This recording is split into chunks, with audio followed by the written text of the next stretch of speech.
Brussels, the European Union announced Tuesday that it will reopen its borders to travelers from 14 countries, and possibly China soon, but most Americans have been refused entry for at least another 2 weeks due to soaring coronavirus infections in the U.S. Travelers from other big countries like Russia, Brazil and India will also miss out.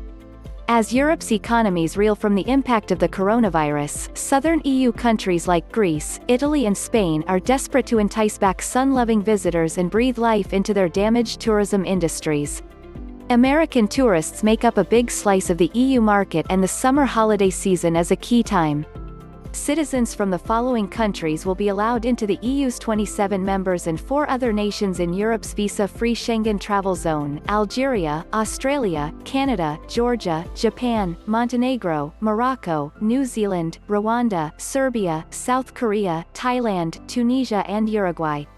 The EU said China is subject to confirmation of reciprocity, meaning it should lift all restrictions on European citizens entering China before European countries will allow Chinese citizens back in. The list is to be updated every 14 days, with new countries being added or dropped off depending on whether they are keeping the pandemic under control. U.S. tourists made 27 million trips to Europe in 2016, while some 10 million Europeans head across the Atlantic each year.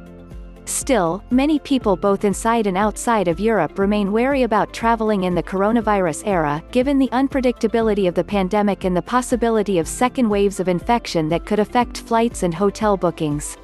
Tens of thousands of travelers had a frantic, chaotic scramble in March to get home as the pandemic swept across the world and borders slammed shut.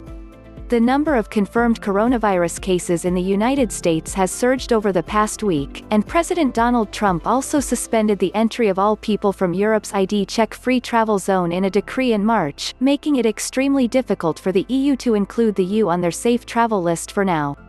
In contrast, aside from a recent outbreak tied to a slaughterhouse in western Germany, the spread of the virus has generally stabilized across much of continental Europe. To qualify for the list, EU headquarters said Tuesday that countries should have a comparable per capita number of COVID-19 cases to those in the 31 European countries over the last 14 days and have a stable or decreasing trend in the number of infections. The Europeans are also taking into account those countries' standards on virus testing, surveillance, contact tracing and treatment, and the general reliability of their virus data. According to European Commission figures, the United States is the EU's biggest inbound long-haul tourism market in terms of arrivals and tourist spending. In 2014,